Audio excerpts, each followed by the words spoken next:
Hello everyone. It's been a while since we got some news on Tekken. Tekken's future is in flux as I make this video. Clearly things go on in the background, but no announcements, no info. We are in the speculation phase for the next Tekken game. We don't even know what it's going to be called. It's obvious not everyone in Tekken 7 will make it into Tekken 8, as we assume it's going to be. And I thought it would be fun to talk about the 5 characters I would leave in Tekken 7. This is strictly my opinion and wishful thinking.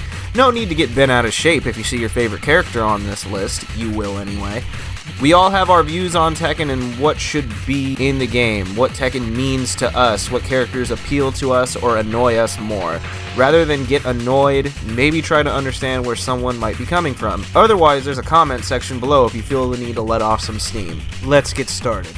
Number 5 is Lucky Chloe. Yeah, Lucky Chloe. This character came out controversial, and you'd be hard-pressed to find a top 5 worst characters list without her on it somewhere.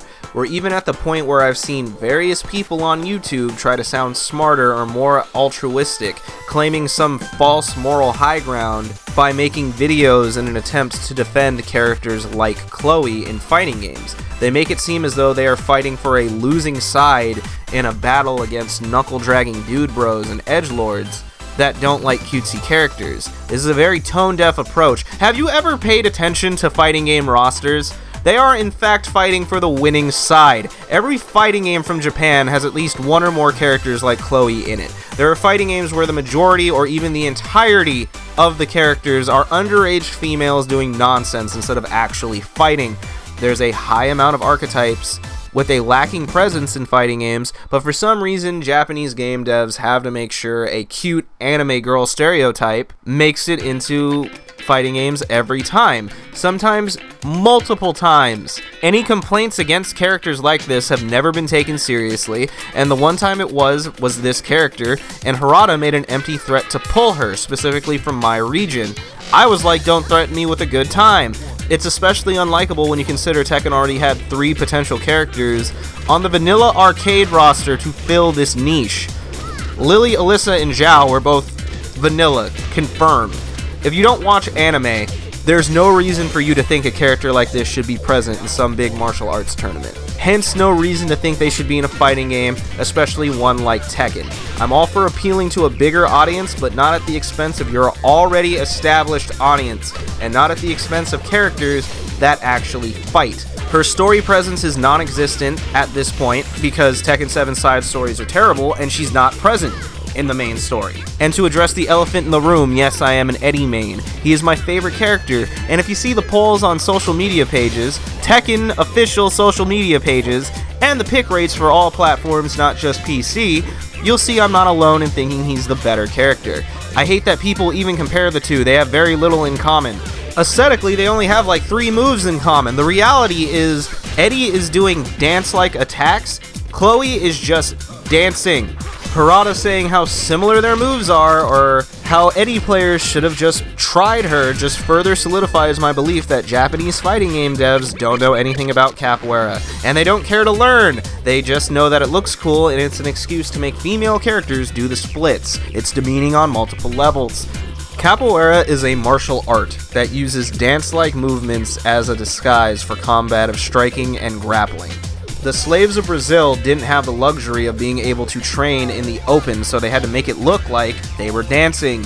We've seen various capoeira techniques used by athletes in various platforms of martial arts competitions. The moves we've seen fighters like Anderson Silva and Marcus Aurelio use to win fights, Eddie has, Chloe does not, so of course I didn't see her as a suitable replacement or even an alternative. I don't even see them as the same type of character. Chloe clearly wasn't met with a warm reception, and even to this day doesn't have a great reputation. I'm open to the idea of her being improved upon or made better through story means, better moves, but I'm more open to the idea of the Tekken team swallowing their pride and taking the L for this one, and maybe considering not wasting budget and resources on making sure she returns right away, especially if it's an attempt to get back at people who didn't welcome her in the first place. Harada's got troll tendencies, and his I'm in charge attitude will get him in trouble one day, and I hope it's not over this. I'm not saying she ruins Tekken by being there, but I'll say wholeheartedly in no way, shape, or form does she improve upon it. Number 4 is Gigas. The The Buff Gigas meme has gotten old. Tekken is not the atmosphere to do stuff like this. Stuff like this will never look cool in 3D. Just compare him to the Juggernaut in Marvel superheroes. It's obvious which character looks better, what character has more personality, and was more groundbreaking. Literally. The Juggernaut has passive armor frames whilst he idles, or walks forward. Meanwhile, Gigas stays idle for too long, and his tubes will clip through the ground. This isn't Guilty Gear, but it feels like the Tekken team forgot that after Tekken 5, and a bunch of loudmouths in the community are way too cool with it. There's no excuse for Tekken moving further and further away from its roots. The bear looks like a bear. Go fight a bear. The kangaroo looks like a kangaroo. Go bop one as big as Roger and see what happens. Stop using the animals as an excuse for more absurd anime nonsense.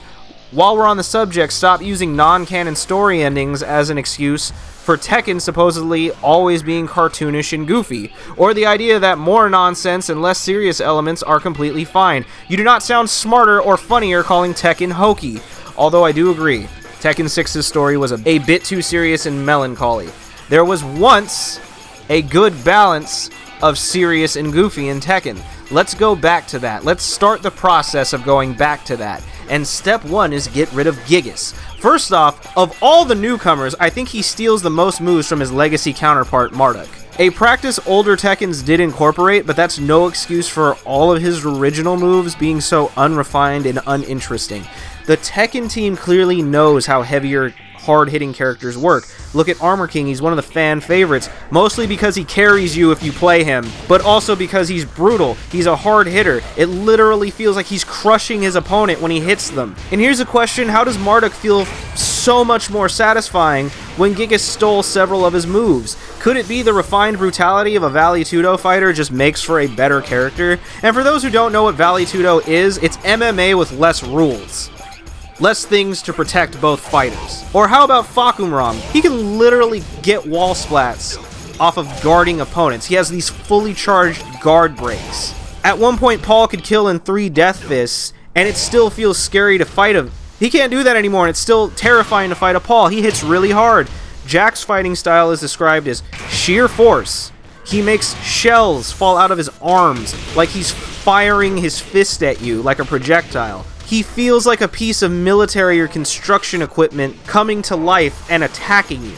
All of these are conceptually phenomenal heavy-hitting characters. No matter how mad they make you feel when you win or lose against them, they have great designs and mechanics. Gigas stomps towards you, that's it. He fights you like a toddler. I, for one, don't see any benefit to this character, and I hope his tumble off the skyscraper was a bit more permanent than what happened to Geese. Number 3 is Devil Jin. I'm not a fan of the evil protagonist or superpowered antagonist characters in fighting games. I see them as a wasted opportunity for a unique and original character. Rarely do these characters fight as differently from their counterpart as people say they do. Devil Jin is especially egregious because he's 3 characters we have on the roster already, at least spiritually. He's Tekken 3 Jin, which is just Jin, Devil, and Jun. We have Jin, Kazuya, and Asuka in Tekken 7. Ogre is in the same vein in my opinion. I hate that people want him back. He's just everyone from Tekken 2 that didn't make it into Tekken 3. Ever since Ryu and Ken, people have always seen characters with similar or the same fighting styles as a positive, and it can be. I don't see them occupying the same roster space as a problem either, but when they take up multiple squares, that's not a positive, and that's Tekken's fault. Tekken taught me that those characters can be skins. Tiger, Anna, Lee, Armor King, Wang, and Panda, where do you think they come from? The evil protagonist or superpowered boss may not always take up space because they're usually a secret unlock at the end of a full roster. Devil Jin wasn't a problem in, say, Tekken 5. That game had at least 90% of the Tekken characters that existed at the time. That's not the case anymore. I feel like having these ulterior versions of characters already on the roster is now officially a waste of space. When the chopping block is on the line, no characters should show up twice. Remember how well that worked out for King of Fighters 13? Ash, Yori, Kyo, and Takuma are all on that tiny roster twice. Jin can go back to how he was in Tekken 3 or Tag 1 and still have his modern karate moves in place. There's more crazy stuff in Tekken now. I promise you, the row of DLC characters wouldn't be fazed by how supposedly strong Jin would become if he still had all of his stances and his mental alertness plus the ability to do an electric. Also, it would fit better aesthetically. I'm sorry, but Devil Jin's design and his insistence on weird slashing moves and flying around, I'm not a fan. I don't like overly outlandish stuff in Tekken, I just don't. And I wouldn't miss seeing Devil Jin fly or try to scratch me. And I'd more than welcome a version of Jin who just does everything he knows how to do. And I think people who play both characters would be more than alright with it. And if not, you can make him an install. One of, if not the most nonsensical characters in all of Tekken. All she does is undulate around, duck under mids, and strike in the most nonsensical ways at the most nonsensical areas of her opponent. She should have stayed in whatever tomb she crawled out of. It's Zafina. The one saving grace of this game's weird roster choices was her disinclusion. I believe her inclusion was the mark of Tekken 7's decline, though in reality Season 3 was just the worst season. DLC character superiority was rampant, and pay to win was being thrown around like nobody's business. Leroy and Falk have objective mechanical superiority to this character. In fact, Falk had a glitch where this character could rarely ever hit him low for some reason. That does not excuse how stupid this character was on release. There's nothing fun about fighting against her evasion. It's the equivalent of being zoned in a 2D anime-style or NetherRealm fighting game. And that's like the worst aspect of fighting games. That's why I play Tekken real martial arts. Characters limited to just punching and kicking in semi-realistic ways, more realistic ways. This character is just like, nah, nuts to that, bro. You don't get that here. That's not modern Tekken here. I'm so sick of hearing just be patient, just punish her. Yeah, you get your 10 to 12 frame punishes off of her. But whenever she lands one of her moves, not even on counter hit, ignoring your offense, you just go ahead and compare those damage numbers. She is literally a better version of my main, and I hate it. Like this Tekken 7 balancing of, oh yeah, this character's better than yours, but your character still works, so that's completely okay. All of Eddie's positives on Zafina, none of his weaknesses. Arguably a better backdash, according to some people, but she can also sidestep. She transitions in and out of stances way quicker, safer on block than Eddie, that's for sure. Quicker than 15 frame options out of stances. Eddie's fastest option out of relax is 15 frames, and it's a low. Not only do her stances protect her from most mids, but the mids that can catch her, because that's one thing Eddie's objectively good at, catching mid duckers. All of his moves that do that are too slow. She just hits me before I can do it to her. She usually just wins that out. And if by some miracle you do hit her, you counter hit her out of her doing something from like a low stance, she fish flops away. It treats her as being airborne or already grounded. Meanwhile, if you do the same thing to Eddie out of stance, he gets thrown into the air. He gets treated as standing. I proved all this in a video, link in the description below. I hate this character, and I always have, and it says something that she's only my number 2. Number 1 is Claudio. Claudio is the embodiment of everything wrong with this game, and thus he should be left behind with it. I know that sounds harsh, but bear with me though, I'm about to explain. First of all, he's the only Tekken 7 newcomer that shows up in the story. I assume that was unintentional, but it's what we got. If I were to upload a playthrough of the story and cut any scene involving Claudio, even his pointless fight with Heihachi, we would still have a fully cohesive story. Claudio has the smallest amount of moves in the game, leading to all of his moves, even his generics, to have extra beneficial properties, such as tracking, evasion, frame advantage on block, as well as heavy knockdowns or knockaways on hit. Then we're told it's balanced because it's easier to learn to play against due to his quantity of moves.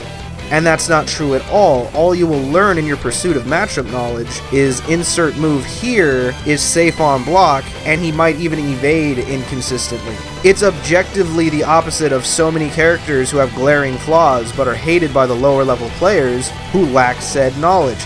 He has a completely unique mechanic that only improves him, and the only thing he needs to do to activate it is land various moves on hit, or do his rage drive. A bit easier than accruing meter if you ask me. This character has absurd amounts of optimization, and I have proven it mathematically. 72% of my main's command lists, without his stances being involved, start at 18 frames or higher.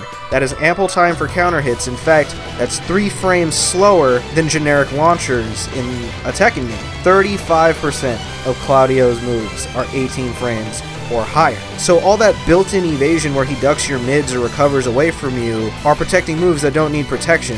He's not too strong, he's not OP, he's just really efficient. He is blatant evidence that being born in a more modern Tekken or being DLC in Tekken 7 makes your moves better. His character is absurdly low risk. I'd argue he's no risk at all. It's frustrating.